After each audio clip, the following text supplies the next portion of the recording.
नमस्कार मंडळी, कसे आहात? मस्त ना? तर आज आहे श्रावण महिन्यातील पहिला सोमवार. त्यासाठी आमच्याकडे आज खास मेनू तयार झालेला आहे. तुमच्याकडे काय बनवलं आहे? नक्की कमेंटमध्ये सांगा. तर आज आपण सुरुवात करणार आहोत काहीतरी गोड पदार्थाने.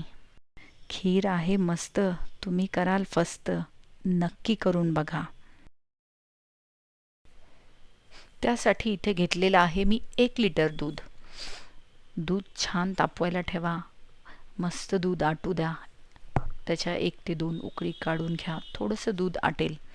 त्यानंतर त्यामध्ये जाईल 1 वाटी साखर. साखरेचं प्रमाण तुम्ही कमी जास्त करू शकता तुमच्या आवडीनुसार. साखर टाकल्यानंतर दूध छान हलवून घ्या. दुधाला चांगलं हलवत राहा, जेणेकरून दूध हे खाली चिकटणार नाही आणि खीर आपली करपणार नाही. त्यानंतर आपण करूया पुढची तयारी. एक पॅन घ्या. त्यामध्ये 2 चमचे तूप टाकून घ्या.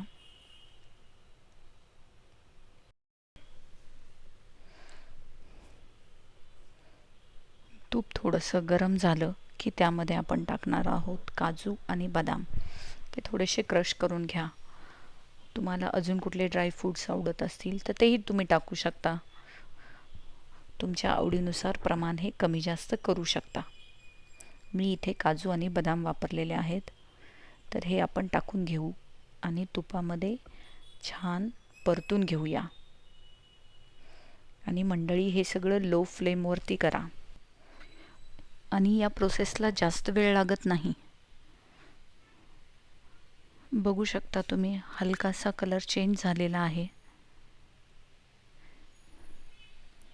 सतत ह्याला हलवत राहा, जेणेकरून आपले काजू बदाम करपणार नाहीत. काजू बदाम छान परतले आहेत.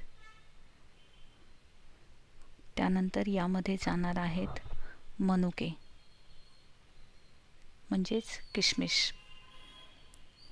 त्यानंतर यामध्ये आपला मेन पदार्थ जाणार आहे, तो म्हणजे शेवई. या बारीक शेवया आहेत ज्या खिरीसाठी मिळतात आपल्याला. शेवया आणि मनुके टाकून आपण हे छान परतून घेऊया. शेवयाचा कच्चेपणा पूर्ण निघून जाईपर्यंत आपल्याला तुपामध्ये शेवया छान परतून घ्यायच्या आहेत.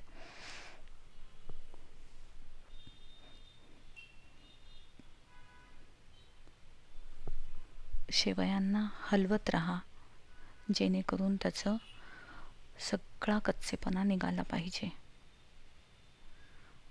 छान शेवया, काजू, बदाम आणि मनुके हे सगळं आपलं छान तुपामध्ये परतलं गेलं पाहिजे. हार्डली 5 मिनिट जातील आपल्याला यासाठी. छान असं परतून घ्या. बघू शकता तुम्ही, थोडासा हलकासा कलर असा चेंज झालेला आहे.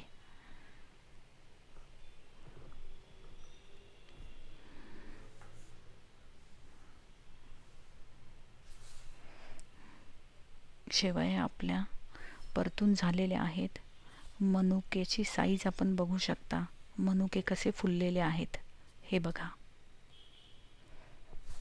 अशा पद्धतीने आपलं छान असं शेवया भाजून रेडी आहेत. आता हे सर्व आपण दुधामध्ये टाकून घेऊया. आपलं दूध उकळत ठेवलेलंच आहे साखर घालून. त्या दुधामध्ये हे शेवया सगळ्या जातील. बघू शकता तुम्ही. त्यानंतर यामध्ये जाईल वेलची पावडर आणि थोडंसं केशर. हे ऑप्शनल आहे. हे सर्व साहित्य छान मिक्स करून घ्या आणि दुधाला छान उकळी येऊ द्या.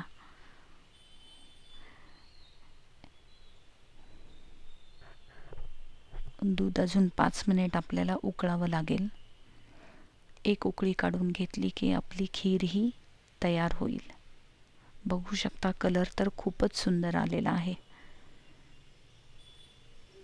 अप्रतिम असा कलर आलेला आहे.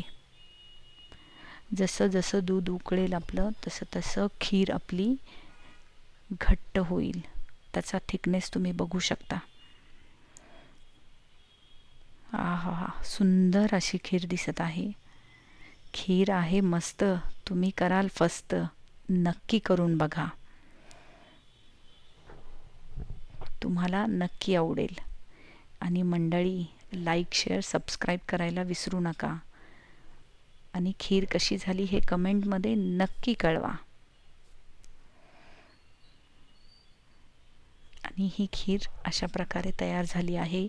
आणि आज श्रावणी सोमवार आहे, तर हा खिरीचा प्रसाद मी आज देवो के देव महादेव यांना दाखवणार आहे. खूपच सुंदर अप्रतिम नैवेद्य माझा तयार झालेला आहे. आणि गोडाचा प्रसाद मी आज दाखवत आहे. नक्की करून बघा.